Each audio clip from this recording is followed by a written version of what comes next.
we always post it out there for people to see after. So again, good evening, everyone.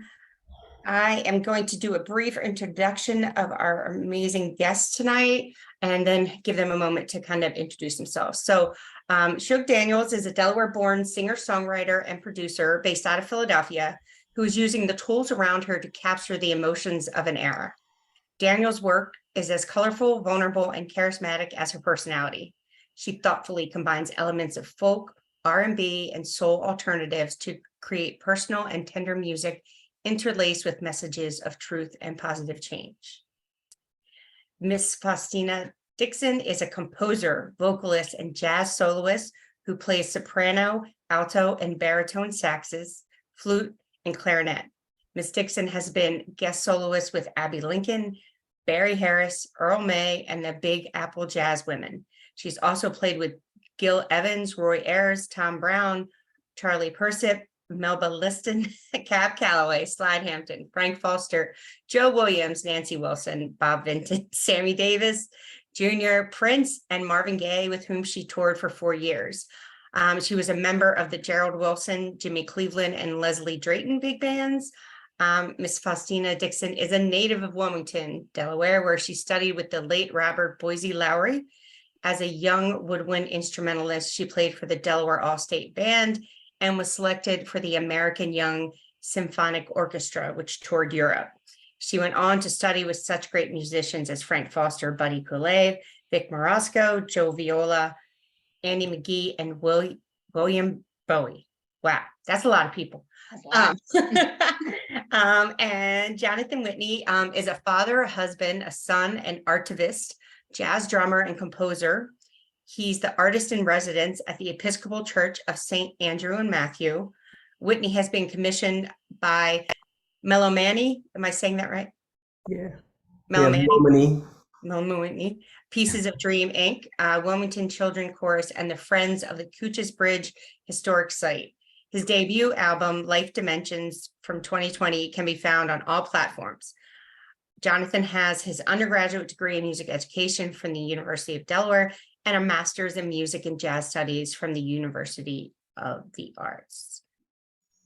So we're going to go ahead and start just kind of in the order that I went in, which would be Miss Dixon and Jonathan. And I'm going to go ahead and introduce yourselves, kind of what space you do music in, and we'll go from there. Go ahead, sir. Oh, did we lose her? We just lost her. Wow. I meant go ahead and talk, not go ahead and get off the live stream. All right. Well, we're going to pass the baton. Okay, there's I guess, ignore that comment. Jonathan, why don't you go? Or no, actually, Miss Dixon, go ahead and go and tell us a little bit about yourself and what you kind of do with your music. So I have a new CD out called New Beginnings, and it's on all the platforms. It came out just a couple of months ago, and I have a few new projects. I just completed a project called Five Women Journey Saxophone Players. A long title, but it helped me to feature four other saxophonists who were females of a particular age group and a particular genre of jazz that I wanted for this particular project. And we did a documentary and a few presentations at the Manchester Craftsmen's Guild in Pittsburgh, Pennsylvania. And I will continue to enlarge that project, probably using other groups of female artists. And I have not decided if I'm going to be exclusive, because I love being inclusive. But for now, I feel that there's a need to focus on some of the female contributions. We were not allowed to do that, and that's enough. We'll get into that later. But that was something that wasn't as acceptable, say 10, 20 years ago, as it is now. So we'll talk about that later. But yeah, the new CD is New Beginnings, and so please check it out. Great, thank you. And Jonathan? Hi. So I'll playing. So you heard the bio, but I guess the only things I can add are I have the album that came out, Life's Dimensions, came out during the pandemic. Music written prior to the pandemic. 5 pieces with Eunice LaFate, a local artist, and really vibing with her painting. Also I'm doing I just finished a commission for the Cooch's Bridge Friends of Cooch's Bridge Historic Site. That was a string quartet based around the family's history. There, it's an interesting historic site. The family's been there from 1792 straight through to 2018. So there's a lot of things that happened in America during that time, and they kept records on all of it. So it's been great to begin to go through their records, and that's a multi-layered commission that I get to work on that over the next couple of years will turn into a multidisciplinary performance piece that'll happen on that site. That's pretty cool. There's a lot that happened on that site. I didn't even think from the musical aspect, but I heard that they have a lot of records that they're not sure if they're going to share yet. Yeah, I think everything's coming out. There's a database getting ready to be released of the African American presence on the site. The family's been really transparent. Oh, that's wonderful. I heard there was a little bit of a stall in it. That's good to know. There's a lot of history, especially when families keep property in line. Sug, you're back. Can you see me? We can see you. We can see you. So, I'm about to ask you guys to answer the actual question for this part. So you guys just won it really well. But Shug, if you would just talk a little bit about yourself, and then the question is, what is the question? I'm really bad at this tonight. What does music mean to you? Oh, lovely. Music is, wow,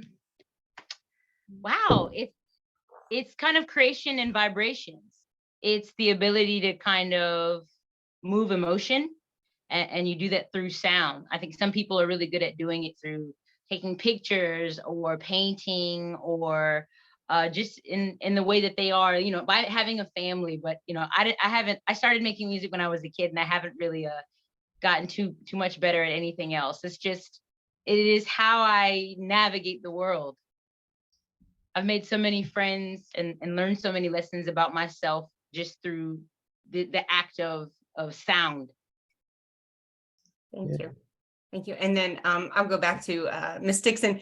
What I am off tonight. What does music mean to you? What does it mean to you? Oh, oh wow. Music is to be something I have to communicate with other people. It's a language, it's a love, it's an emotion. And it's probably all emotions. And writing music is an extension of it's a whole nother person in me when I write music. And a lot of times when I'm writing music, I'm in that mode. I can't play music. So music has different personalities for me. Wow, cool insight. Jonathan, what does music mean to you? It's funny. I used to have, when I had my old flip phone, it had on that you could put a little motto at the top, and the thing it said at the top was "Music is life." And I was young at that point. I don't think I really knew what that meant, but now it's I realized that for me, it could have said music is your lifeblood. Like music is how I survive, and when things get dark, often I can look and say, oh, you've been away. you've been away from music. When I'm trying to digest like crazy times, whether it be, social justice issues or a pandemic or a life born or a death, music is how I digest all those things. I don't know why my heart's in turmoil. Music's what allows, I know I can put on a piece that'll allow me to begin to understand that and come to grips with it. So like literally my life's blood. And then I just search for times when I get to have the opportunity to make music, whether it's writing or playing with my friends, whether it's a rehearsal, performance, it doesn't matter. Like it's an important time. It's an opportunity to make music. Would you consider it, and I'm only saying this, called like your reset button?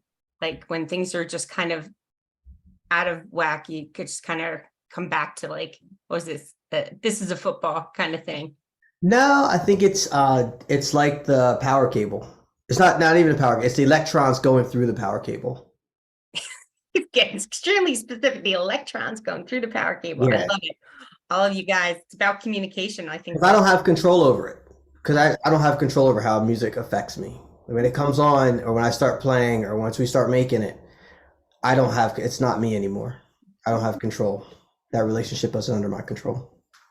Wow.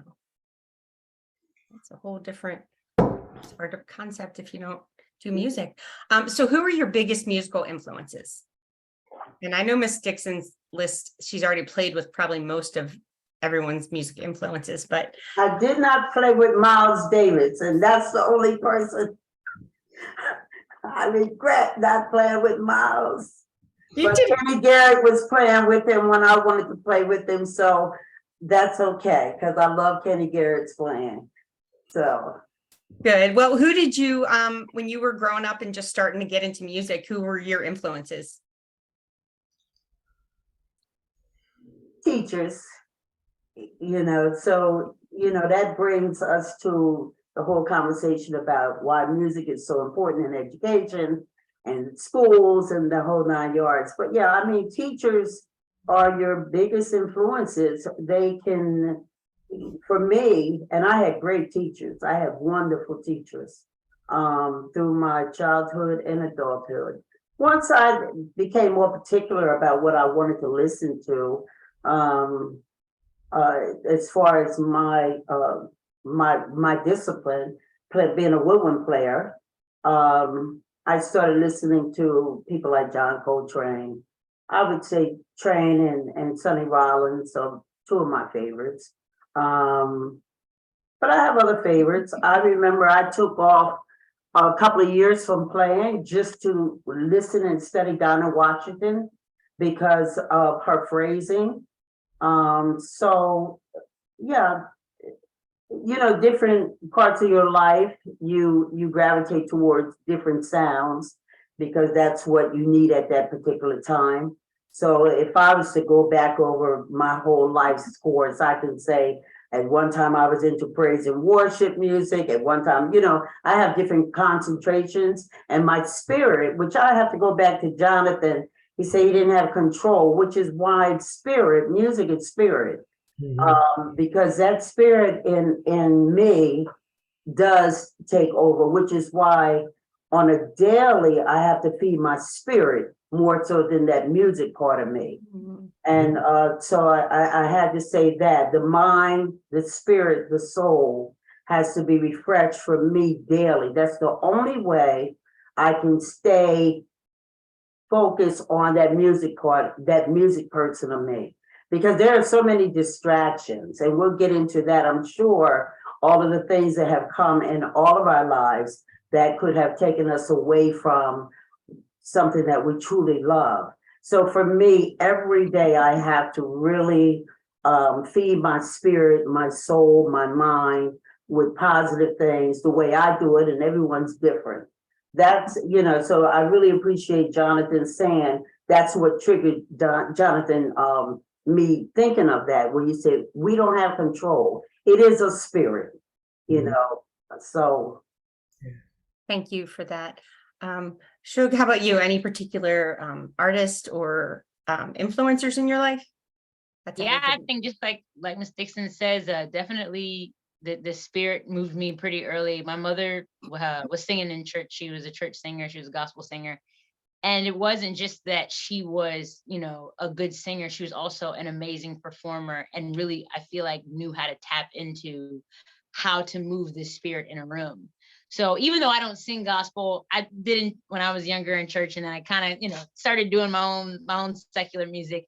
That influence has never left me. It's always been about, you know, any artist that really inspires me, it's usually more about how good are they at connecting everyone in the room around them. One of my favorites, before I realized the hype about them, I had these 2 cassettes. Well, I had 3 really. I had Michael Jackson, or the Jackson 5 Greatest Hits on cassette. Then I had it was another Michael Jackson. It just was Michael Jackson, a little older Michael Jackson. And I thought that music was amazing. But then for some reason I had like a REM, like I had a REM cassette. So I immediately grew up and just had this, I just knew what good music sounded like because it was whatever moved me. And it didn't have to do necessarily with like the notes or the chords or anything. And just like Miss Dixon said, if I was to go over my entire life, we would be sitting here all day about the artists that inspire me. Because I think just from an early age, I knew that that's what I wanted to do. I wanted to be able to move people in a room and make them all feel connected. I'm impressed you used the word cassettes. I'm still like smiling cassettes. Oh my God. They're back too. I had that Thriller album on a cassette. Believe me, it was my first album, 4th grade, man. I just told you how old I am. But Jonathan, how about you? Any huge influences early on, or? So I didn't take any private lessons till I got to college. So I got into college, and then my first lesson, you know, that was my first time having somebody talk to me about music in the way that a private teacher that cares about you as an individual speaks to you about it. So I have to say my biggest influence coming up was my dad. He was a drummer. He had already finished his career by the time I was born. So once I was born, he had a organ business that he was running, and that was his, you know, he had to buy the house and pay for his son's food, and, you know, but I grew up playing to reel recordings of his gigs. And I would sit down there and play the same 3-hour gig every day during the summer. I would go out and play for 3 hours and play that gig. And it was top 40 stuff. It was all top 40. He lived down at Dover Air Force Base. He was on the bands that used to play the officers clubs. And so that was that world. And then the other thing that I think really, there's 2 other stages that happen. There's that, which is like me playing drums. Then on Saturday mornings, when everybody else was watching cartoons, I would DJ with my dad's old records. And so for me, it was always the same songs every Sunday, you know, so they had to be everybody's favorites because they were mine and I had control. So there's this band New Birth that you don't hear about a lot now out of New York. And they're, I don't know, 18 people, backgrounds and horns, and they just had this wide, beautiful sound that I was just enamored with. And then War, Graham Central Station, Earth, Wind, and Fire, like those were that was like the core. It's funny because now I listen to my playing and I wonder, like, where did I get that from? And I've just started listening to those albums again, and I'm like, oh man, that's in that New Birth song that I played every Sunday. But it's just in there. Like, there's so much. We're sponges. And we bring all this information in, wash it around inside of us, and then it comes out through our musical lens. And so that's like the beginning of my sponges. Then, like, you know, I got to college and we got into jazz, and, you know, I can talk about, like everybody says, like, there's a list of people that I've listened to and studied. But if you go back to those core years at the very beginning of why I fell in love with music and the feelings it makes me feel, it's those moments. Thank you. I think we can all kind of relate to music throughout our lives, touching different parts of us. You know, if you go flashback for me to like you just said, it was a song when I listened to it, and I can go right back to that space, like instantaneously. It's kind of crazy how music can just say, this is where I'm going to put you right now. So thank you guys for that. I was thinking, even though we have these questions at the end, you're kind of on the topic, but let's kind of talk about music in school, as well as Ms. Dixon, I'm going to ask you this question directly. Are people surprised of your musical training? Ever? not people in the industry, people outside the industry?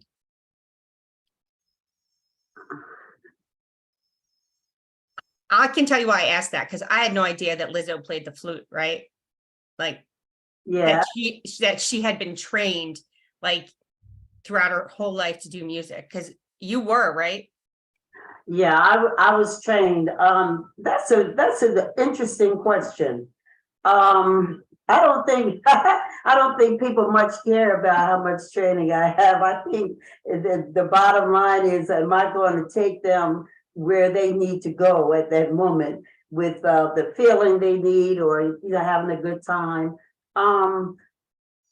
I think for practical purposes, sometimes they're happy to hear that I was trained, because it sort of gives them a bigger, a better conversation piece, especially if they have children. And they want their children to know that this is the way you go about becoming a successful musician or having longevity in a career. You go to college, you train, or you get some kind of training so that you can become, you're intelligent in what you're doing, and you have more options and diversity in whatever your choices are in life professionally. So being as though I've taught school for many years, yeah, that was a conversation piece for parents, because they didn't want their kids to just think that they're going to go out and become a big star, based on raw talent. And that I can appreciate that,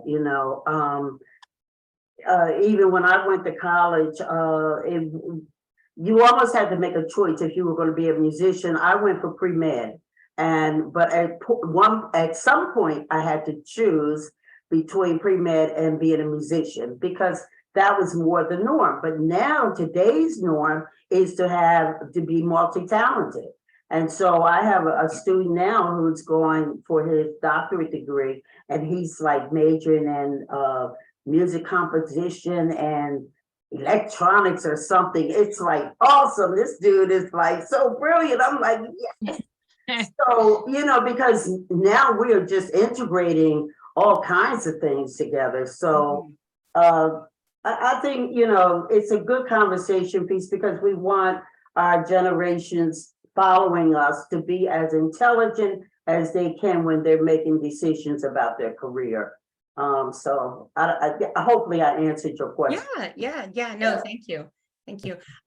And Jonathan, it was curious to me that you said you didn't have your first, I guess, one-on-one until college, other than your dad, right? He probably gave you some one-on-one. No, we basically, I used to play, he probably should, there's recordings of me like playing with him as a 1-year-old, like, just hitting things and we're laughing and, singing and stuff.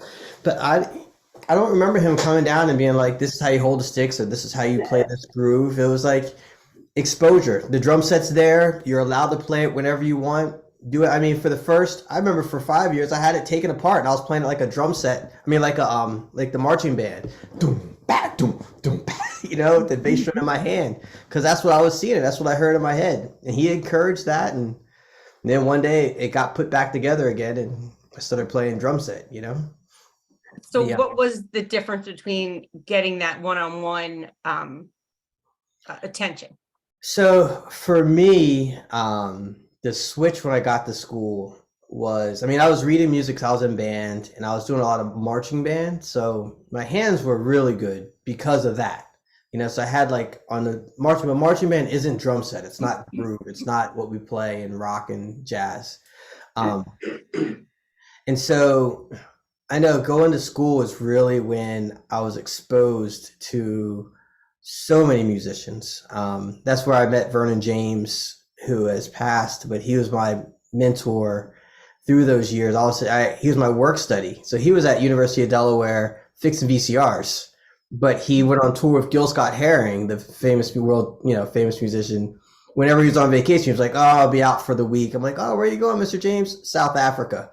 Or to record with Gil. I did a bunch of arrangements. So that was where I met people like him. you know, where I learned what music really was. When I learned like playing in a top 40 band and covers is one thing, but when you meet somebody who's writing their own music and writing from this deep space that like Gil Scott-Heron wrote from, right? Like that kind of space, you're like, oh, this is what it is. And that opened up a whole other world for me. Yeah.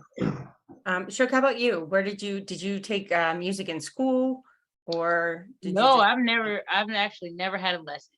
I probably should. I when I was in school, I was into theater. That was kind of the thing that really drew me, because I just really loved the aspect of performing and being able to kind of put on this other character in order to draw people in and to get them out of their shell. So, and especially because I was like actually a really quiet kid. I really wasn't, I think, until I found music and performance that I really kind of came out of my shell, which also kind of in turn made me a better singer. But it was, I really more than anything studied the art of performance. And then through that built confidence, and, you know, the more you do something, hopefully the better at it you get. So I think I kind of just became a better singer and a better songwriter, but through trial and error.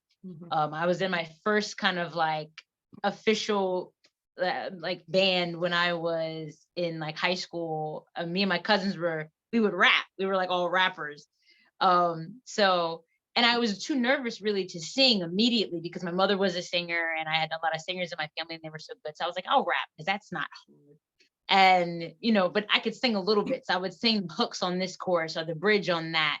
And by doing that, and rap is very energetic, so we'd also be moving around a lot. So by doing that, I kind of went to school and just in my field while I was doing it, and learned how to kind of figure out how to sing through that.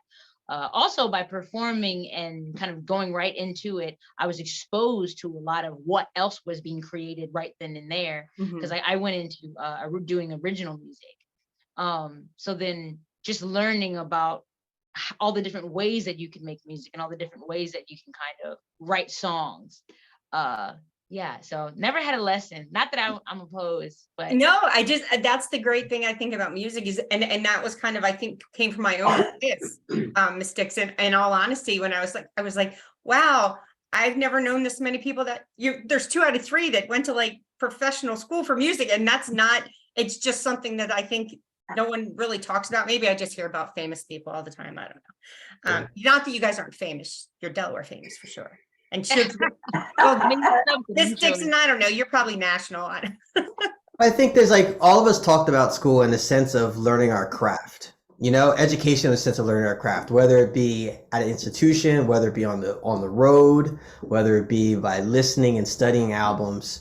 It's all about like we're learning the craft of songwriting and the craft of creating this engagement with the audience. You know, how you go about that is different for every musician and every artist, you know, but it's like that's when you see every artist you think that's moving up, you know, you'll see that they treat their art as a craft, where they're trying things and assessing and problem solving and molding and growing in that sense. And then when they don't know something, figuring out how to figure it out. Yeah. And then also surrounding yourself with peers that can really kind of help you reach your goals too. Because I mean, I've never had a lesson, but I've definitely sat with Jonathan Whitney at a drum circle and worked on my rhythm. I tell you that. Yeah, it's so true. Like we learned, it's about the hang. Yeah, it's funny. My thesis, my master's is actually about the hang. That was my thesis. It was saying that like now kids have to pay $150,000 for the hang that was happening in the loss in New York, you know. Yeah. But it's that same education. It's the same. They were studying Stravinsky. I remember talking to Donald Byrd and just saying, like, talking about the pieces they were analyzing together up there.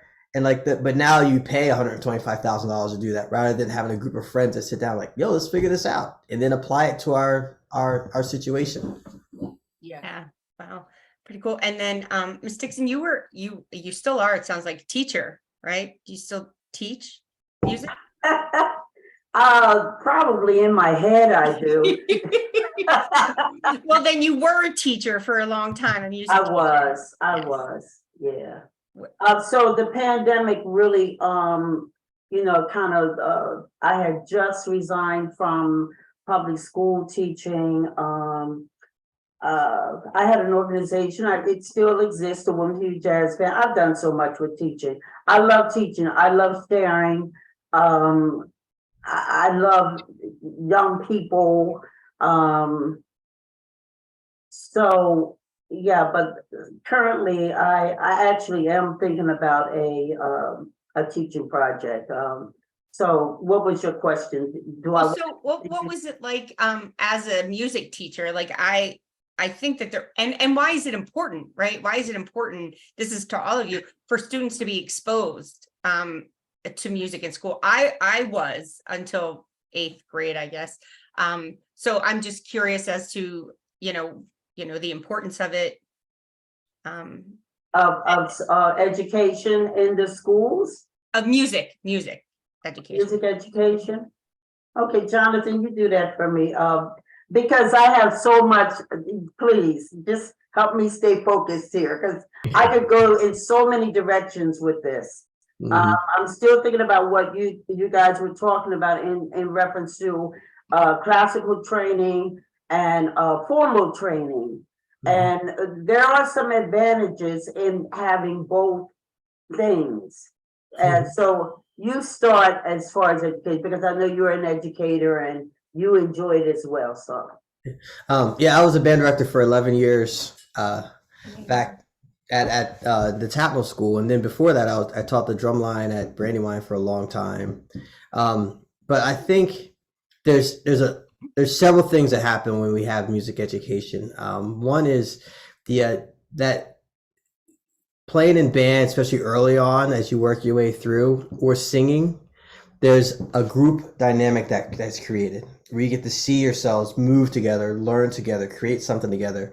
And there's nothing like the breathing together that happens inside an ensemble, and that's something like, yes, you get group dynamics in sports, and yes, you learn how to like work as a team in sports, and you learn all that stuff too in band, and you learn that stuff too in chorus. But in sports, you don't get to be in a room with 100 other kids and all of a sudden it's quiet, and then you all take a breath together. And that's a feeling that of oneness that you don't get somewhere else. Also, I always thought about band also as we're creating the next consumers of art. And if you think about the last 3 years, many of us made it through by the choice, artistic consumption choices that we were making, whether it be a movie, whether it be shows, concerts, live streams, albums, all those things. And so opening kids' eyes to classical music, jazz, pop, rock, funk, all these different types of music, and the breadth of emotion and human experience that can be expressed within them gives them a tool for later on. So I really think about it. I taught through that lens, and I think about it through that lens. And also, we need donors, and how do we build another generation of donors? Exposing the arts young, have them value it, and then when they have some money to give, they'll give. So.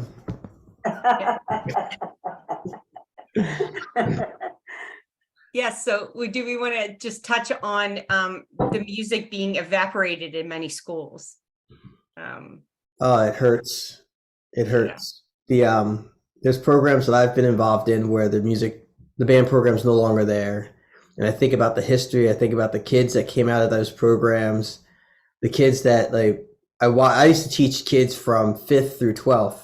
And so you saw them when they went through the unsure years, like the 6th, 7th, 8th, 9th grade, trying to figure themselves out. And for some of them, music was the way they got through those years. It was the way they had a tribe, the way they found a tribe when other tribes were against them.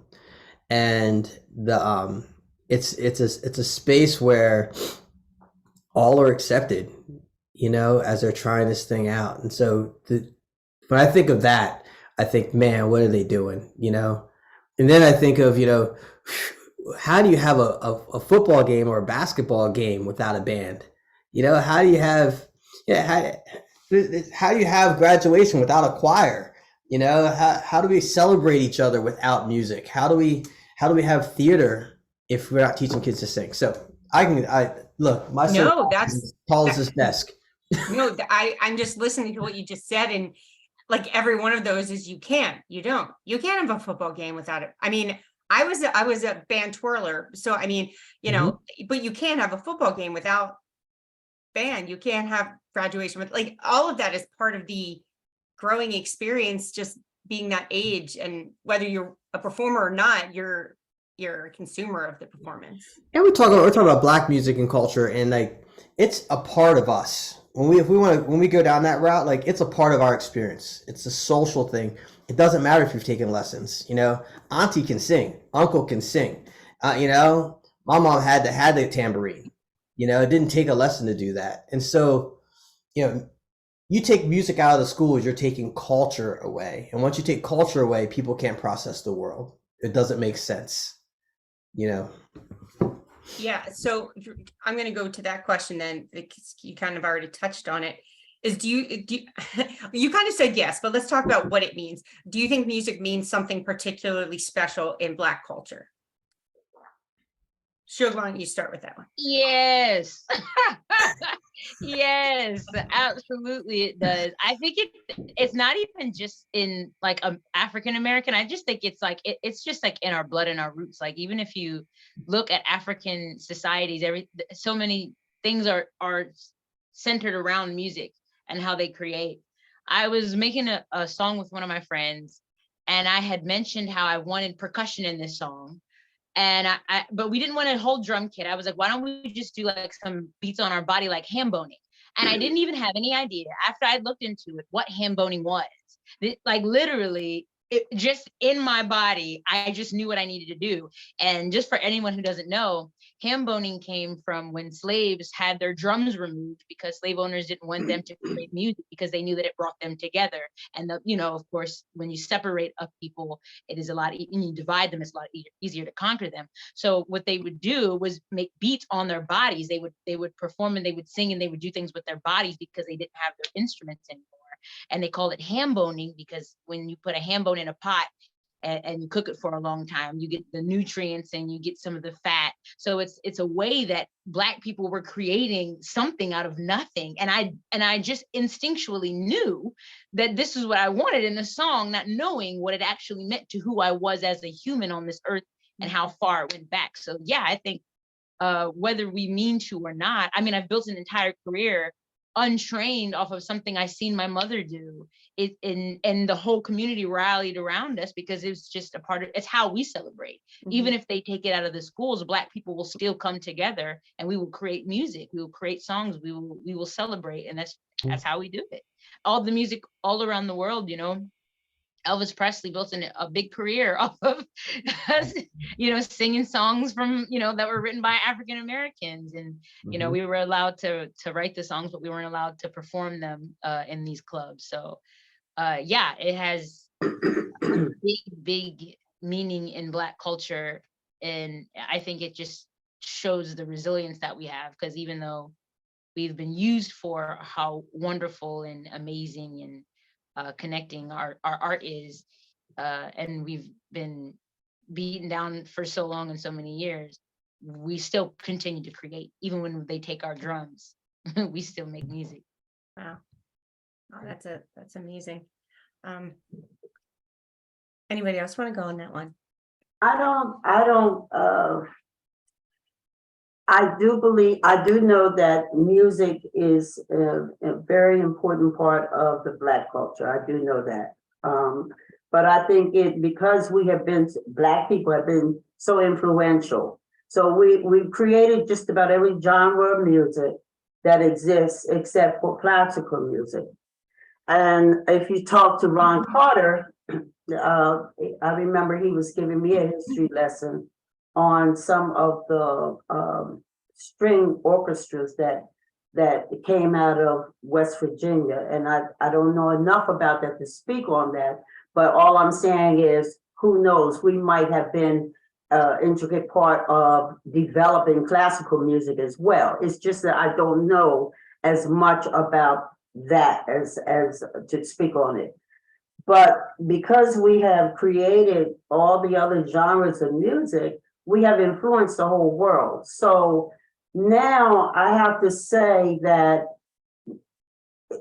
music affects a whole lot of cultures now, because a lot of people, if you look at the young people, like the Black kids and the white kids and the Mexican kids, they're all kind of like acting the same way now. It's like they're digging the same music. They're becoming more integrated in their tastes and their choices of music.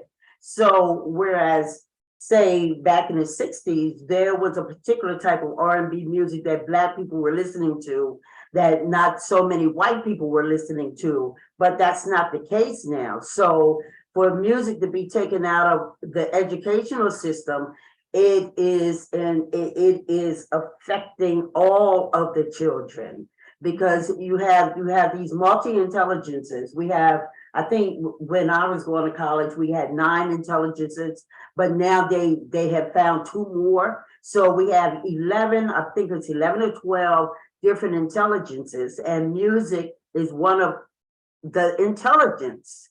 So therefore, if a kid is processing through music and that's being taken out, then like Jonathan was saying, now you kind of remove them from processing the world.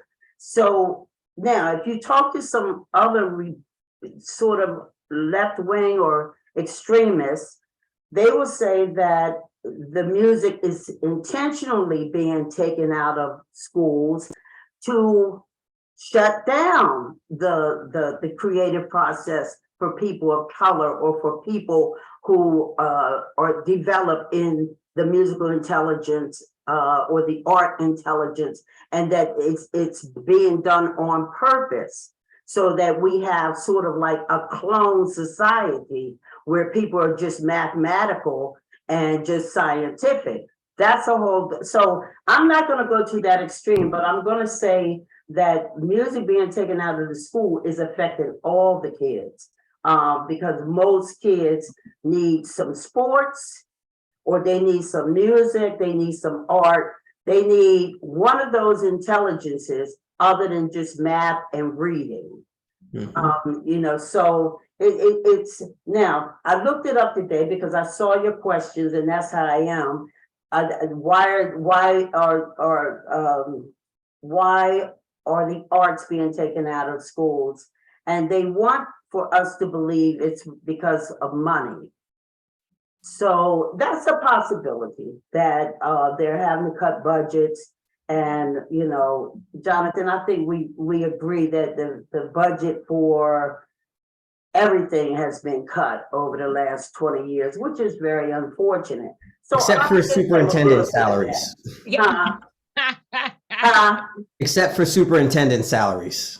They keep going up somehow. They can't give anybody else money, but they can get another $100,000. Money from. See, some of my superintendent friends are probably listening, so I gotta go to dinner next week. I'm not doing that, Jonathan. I fight with you, Barbara. Miss Fostina did not my friends. I still need my friends. They might decide to up the budget for the music department next year. Can't bite the hand and feed you. Yeah, right. Well, the interesting about that, it was the way you kind of put it. There are people over on the left that kind of have this conspiracy. Yeah. But the truth is, you have to look at the majority of the individuals in the schools where the music's being taken out of. Right. That's where it really hits. Yeah. And I don't think it's conspiracy theory. It is intentional, but all of the good things have come out of the public schools since deseg has happened. We didn't have Catholic schools in this state until desegregation. Mm-hmm. Those gifts are still being given to individuals who are predominantly white, definitely wealthier, right? Like those opportunities are out there for kids. So and they're the ones that get the lessons to keep them creatively involved in this and that. But you know what?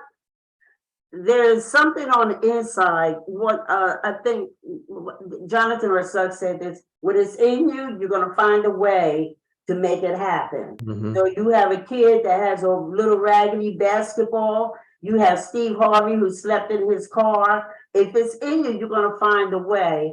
it's just going to be tougher. So I just want to encourage all of those kids who are out there, and the road is rough. Mhm. If it's in you, don't give up. You can do it, and you'll find somebody who's going to embrace you. It just happens. The universe just does that. Will bring somebody along to keep you encouraged and to keep you on your path.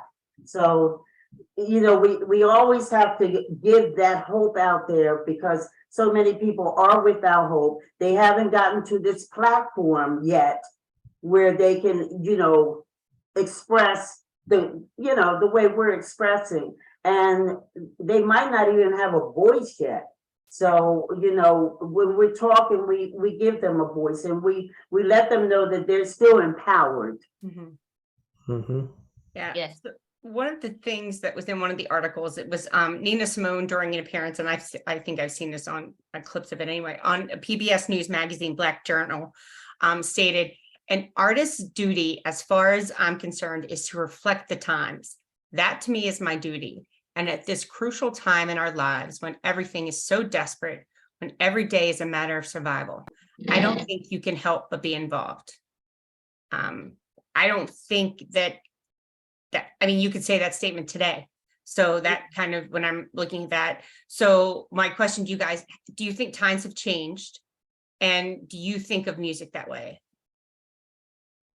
I was listening to World Cafe Live, and they were talking to Mavis Staples, and she was talking about how she's still singing, she's still doing her thing. Listen. And she was talking about how some of the songs that she was singing when she was, marching with Dr.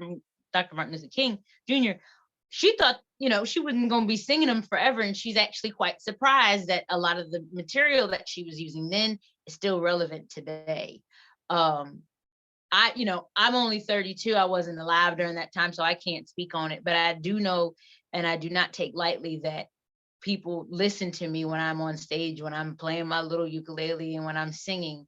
And so I feel that it would be a shame for the people that have come before me and all that they have been through, for me to not use my platform in a way that is, just my sheer existence is political. I'm a queer Black woman.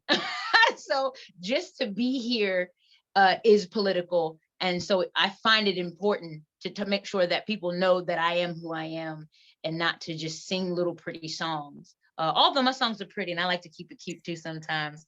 Well, you know what though? And there's something to be said there too, is that like, activism isn't always anger.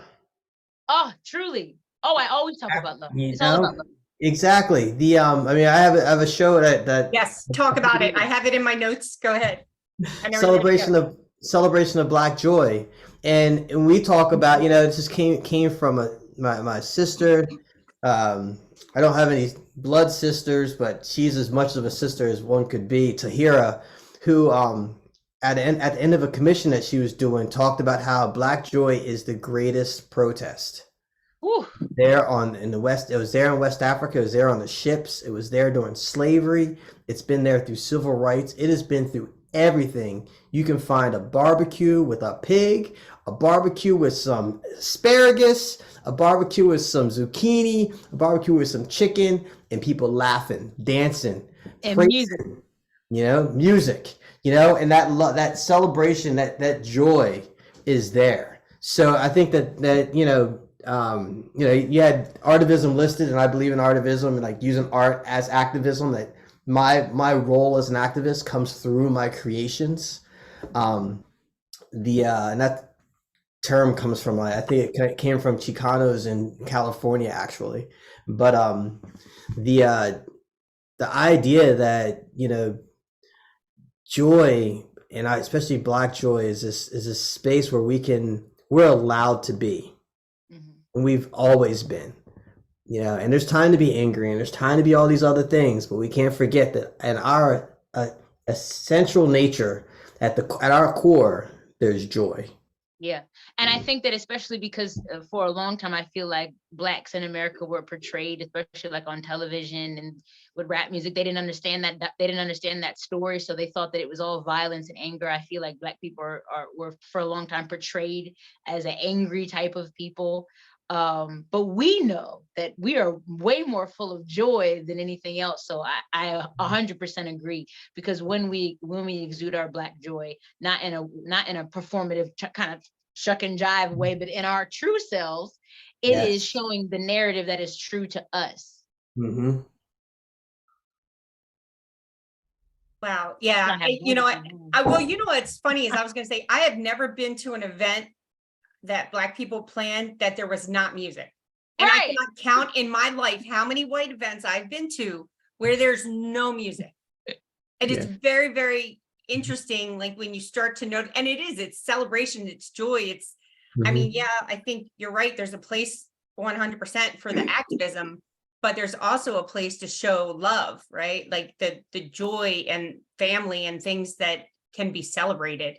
I think a quarter of what we're saying is it's not also, it is activism. Yes, That's what it's not saying. Also, it is also activism.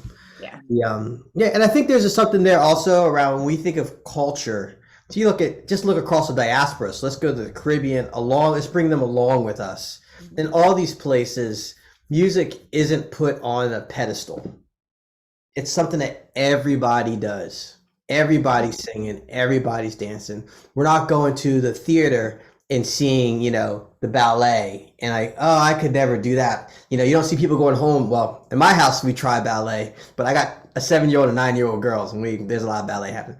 But you don't see people like old people going back to the house and working out that Balanchine move, But you walk into a Black house after a concert or after church or after there's singing, there's dancing going on. There's we're bumping on the table. The beats are still going. Yo, you hear that beat? Yes. And then the song starts. Like the music is not. There's no proscenium. There's no wall between artist and audience. We are all artists. We are all in commune together. So I think that that's a cultural thing. That's something that's been passed through, that made it through the crossing, the Middle Passage, and made it over here. Yeah, I'd have to say it's one of the biggest things in me researching just the history of, talking about this discussion tonight, what we went over in the challenges. That's exactly it. One of the titles of one of the articles that we read, whoops, wrong screen. Sorry, guys. Was systemic exploitation and appropriation of African-American musicians reflect patterns of relationships established during and after slavery. Slave plantations were business enterprises that accounted for the most valuable assets, slaves, in ways that continues to shape business practices today in the music industry. Do you agree with that? If so, how do you see that now or in our history? Yes. 100%, especially because I'm moving right now. I'm moving in a lot of the newer music. I work with a lot of artists who create pop music. My music also is a little poppy, but so I pay attention to what's happening in that genre. And very often you'll see what happens a lot of times is you'll see white people who will for a long time be making rock and roll or they'll be making pop music, or they'll be doing something. And then all of a sudden they want to try on, because with their white privilege, they have the ability they want to be rappers. And so they'll start rapping or putting more sounds from urban music into their music, and they'll make a bunch of cash, and then they'll pull back, they'll do different without ever paying any kind of respect or without ever helping the Black culture. So, I mean, you see it now with Machine Gun Kelly. He was a rock and roller, and all of a sudden he wants to do all this rap stuff. Post Malone was a rock and roller back in the day, and now he's doing all this rap stuff. He's doing all the mumble rap. But then he'll just all of a sudden just drop a rock album. And I think something beautiful about Will Smith's daughter, is that she's doing the same thing. She's flipping it on its side, and she's doing the same thing. She was rapping, and then she was doing R&B, and now she's doing rock and roll. She's doing it better than them. But she hasn't forgotten about her Black roots. So I do appreciate her presence. But it is a little disheartening to see them kind of come into these places, take advantage of what's going on. Kid Rock and Vanilla Ice did the same thing. They were Kid Rock was actually a rapper for a long time, and then that career didn't work out for him. And so then he just decided he wanted to do something different. And then Vanilla Ice, did the same exact thing. They really kind of just come, take advantage of what we've been creating and building, and then decide they don't want to do it anymore without ever paying anything back to them. And it's very unfortunate to see. Thank you. Yeah. Ms. Dixon, you want to add anything to this? Oh, I just think about all of the years that Black artists was going to Europe and Asia, and they had the technology that we here in America didn't know anything about. So a lot of these old albums that you listen to of Charlie Parker and John Coltrane and Rollins and so many people, they were recorded, they were bootleg recorded in Europe and in Asia, and they started their own little record companies, and they became rich.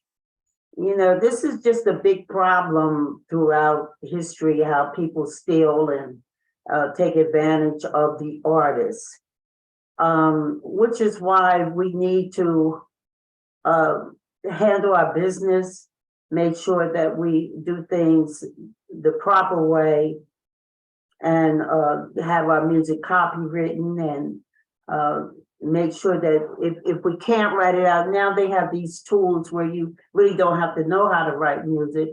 But there are advantages, because when you have something written on a piece of paper, you know, and you have it copywritten, that's even more documentation, better documentation than having it just recorded and then it could be altered. Or you saw the case where the young man, and I like Mad Sharing, he had that bass line that was like Marvin Gaye's Let's Get It On. I have mixed feelings about that situation, because it was just the bass line and the rest of the chorus and the verses were nothing like Marvin's Let's Get It On. However, I can understand how that repetition of that bass line was leading towards, oh, you know, that's coming from Marvin's song. But that's just even more reason why today we need to make sure we handle our business, think intelligently, and make sure that we have things documented properly. People have been taking advantage of people forever. You know, it's unfortunate. It's the human species. It's unfortunate. That's the evil part of the human species. And so I don't think that's ever going to be eradicated. I don't even think that I need to use my energy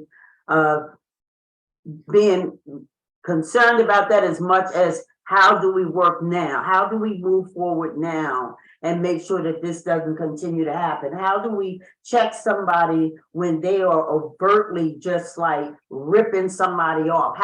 What do we have in place legally as artists? Taylor Swift, I admire when she took all her stuff off of the platforms. You know, she said, we're not making enough money. So now we're on the different platforms, but we still don't make enough money on YouTube and wherever these other, help me out, Jonathan, with Spotify and all these platforms. We're still not making enough money. Right. You know, as an indie artist, I spend lots of money producing and hiring producers and studio time and this and that.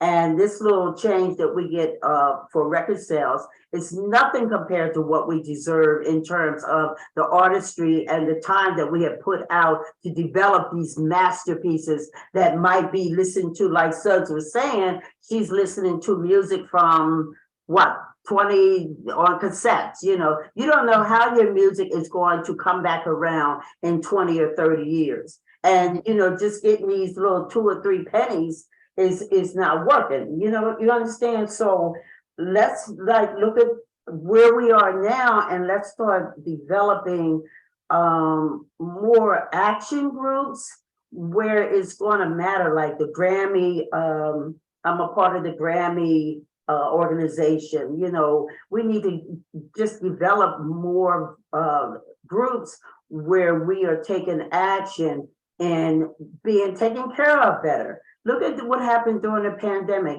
All the people that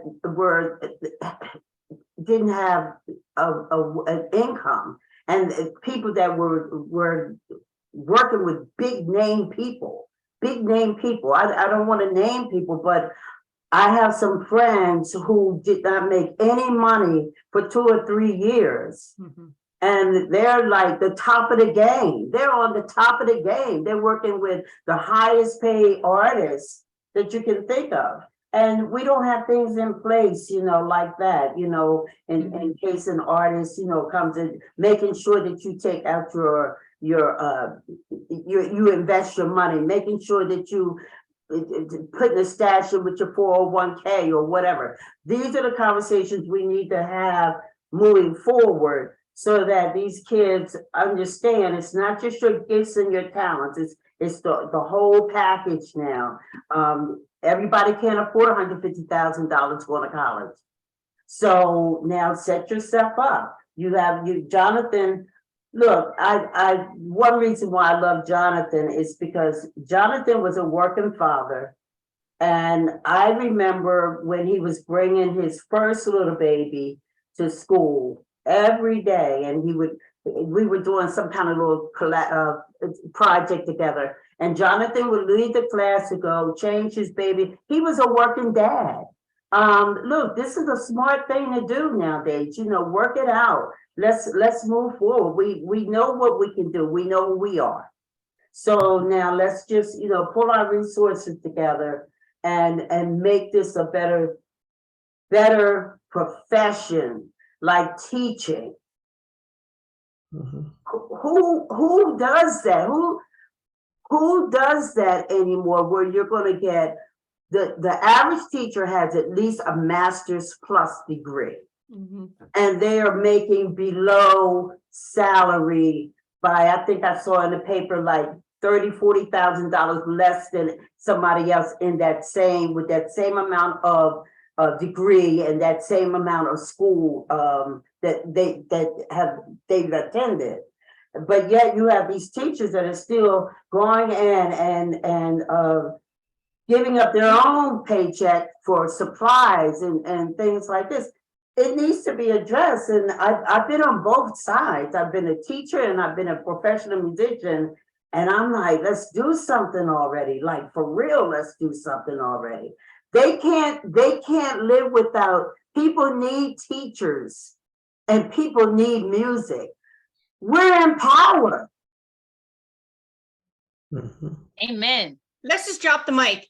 They're trying to convince us we don't need teachers, right? There is a contingency in the United States that says we don't need teachers.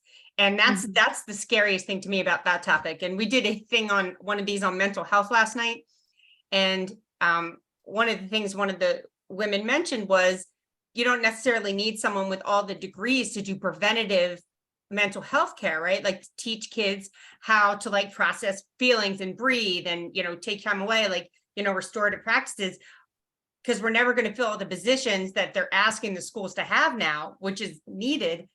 You're not going to fill them with people with degrees because there's waiting lines to even get a therapist, let alone a school one. So anyway, that was a whole nother topic. I just went with it. How about you, Jonathan?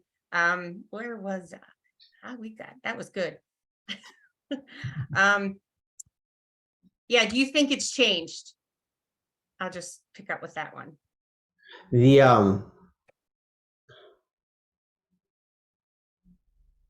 So I guess when you say sorry. That's okay. Yeah. I know. It's a lot going on. It's a lot going on right now. Trying to be focused. I was just gonna say do you think we've changed? You're talking about going back to that Nina Simone quote, Right? Really? Yeah. And no, and I'll tell you where I came from.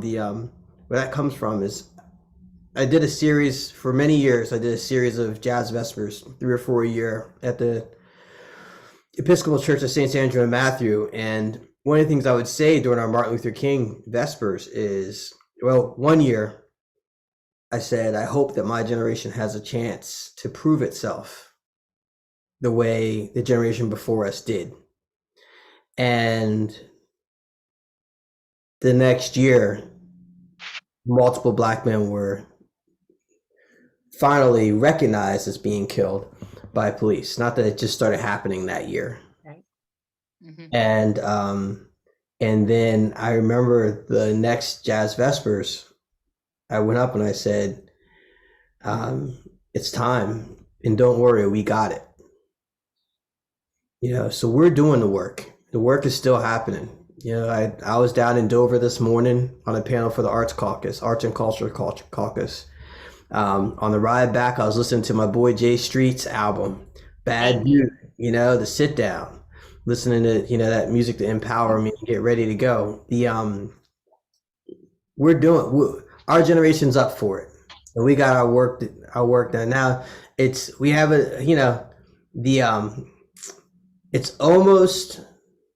similar to back in '68 where a lot of the racism is overt again. So at least we know where everybody's cards lie. That's what my husband says. Yep, we know where your cards lie. Now I know who they are. And so, don't worry, but we're not going back to sleep. We're not going back to sleep. Like our generation's got it. So no, we're still working. There's a lot of work to be done. There's a lot of creative minds to make it happen. I think that we are doing a good job when it comes to putting people in place to help this change happen. Being down there and sitting at a table with Tizzy Lockman and Kyle Gay and Sarah McBride and that crew. I'm like, you know what? We got our soldiers down in Dover. That's a good team, right? Yes. We got our soldiers down there, and we're working on the street too. So Yes. We're taking our place at the table. You didn't want to give us a place, so we went out and built a table, and now we're here. So, I heard a poet, use that line. She said the best thing, rather than taking a seat at the table, she said, "Why don't you come visit our table?" And I thought that was pretty factual, because that's where people will see the joy, right? That's where people will see that the culture of music, right, is at your table, right? Yeah. You're probably not going to bring your record player to my house or whatever, right? I mean, like, record player, come on now, cassette, record player. No one mentioned, what were the other things? 8-tracks. 8-track, you couldn't rewind an 8-track. That was a waste from the beginning. If I can't listen to the same song over and over again, it's a wasted medium. No, because there's like a Facebook meme of the pencil spinning in the cassette tape, like. Anyway, I digress. I'm sorry, guys. Shug, what were you going to say? Because I interrupted you. I'm very sorry. You probably don't remember now. I have something to say about coming to my table. Don't think this is cold-blooded. Okay. I'm not invited to your table. I want everybody to smile before I say this. I'm not invited. So thank you. You don't have to come to my table. Just send me the check. And I will make this thing work, and you can look at it on TV or whatever. Just know that this is real. Just let's respect each other. Let's just respect each other and say that's your part. This is your part, and we all make it happen. Yeah. Because we don't have time to be feasting everywhere, but just respect what we're doing. Yeah. Respect the artists and what we're doing. I know situations where they pay a DJ more than they pay a band. Jonathan, you know what I'm talking about. Oh yeah. Yep. How are you gonna pay a DJ with some spins? I'm not taking anything away from that. That equipment is very expensive, but more than a 4 or 5 piece band. Yeah. That's just a lack of respect. Yeah. I don't know. I tried to hire Jay's band in Philly. That band was way out of my praise range. But you know what? They're full ensemble too. They're amazing. We talked about something I thought about today was, we talked a little bit about starving artists, but people, when you read my bio, I led with father, husband, son. And people don't realize that, like, when you say it's okay for artists to choose the starving artist life, that you're starving a kid. You're starving a wife. There's more than just this person who you've labeled as it's okay for him to be a little more skinny. It's okay for him to look a little ragged because he didn't have any. You're doing, it's bigger than that. And so that number, that we demand for our time includes that, because you get to include it in any other profession. Yes. Mhm. Yes. You get Yes, to 100%. And it adds so much value. It adds so much value to wherever you put us. Yeah, and it's individual, right? Mhm. It's not like you're going to get the same thing no matter who you have, right? It's all individualistic. Yeah, we talked about last year how little arts in general, and people often ask you to donate, right? Your art, because does that happen a lot to you? Just when you perform for this nonprofit? Yeah. It happened to me today, and it really depends on what it is, and like if I have the capacity for it, because I make majority of my money through performances. That's my big money makers, performances. So my spring and summer are really busy because I make majority of my money through the year during this time with festivals and gigs and private events. Everybody's outside having a good time. And so these people asked me if I could come and do they were doing like a fundraiser or something. And, it was a donation of my time. And, if I didn't have anything else going on, or maybe if I knew the person, but I just politely, unfortunately I'm not going to be able to do that. I have other engagements, because also rest. We also need to rest, because when you're a booking artist and you make most of your money booking and doing stuff like that, it makes, you show up for it's a 3-hour-long performance, but it's like an all day. You've rehearsed for months. You've been literally practicing your craft all of your life. So you're going to get a good bang for your buck, but you got to pay for it. You want a good lawyer, you want a good, you got to pay for a good lawyer. If you want a good, plumber, you got to pay for a good plumber. So if you want good music, you got to pay for it.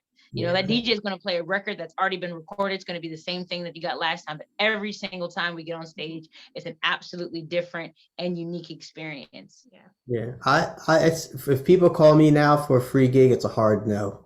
It's a hard no. Exactly. But that's the thing. Like, it's time. Like, I gotta look at it like it's business. Even though every time I play, once I pick up my sticks, it's a spiritual experience. Prior to that moment, between me and the venue, it's business. Absolutely. And you don't get to take me away from my family. You don't get to have my gas money. You don't get to take away the memories that I could have potentially made for free. And I'm sorry, like people call and they say, well, this is for, kids without fathers.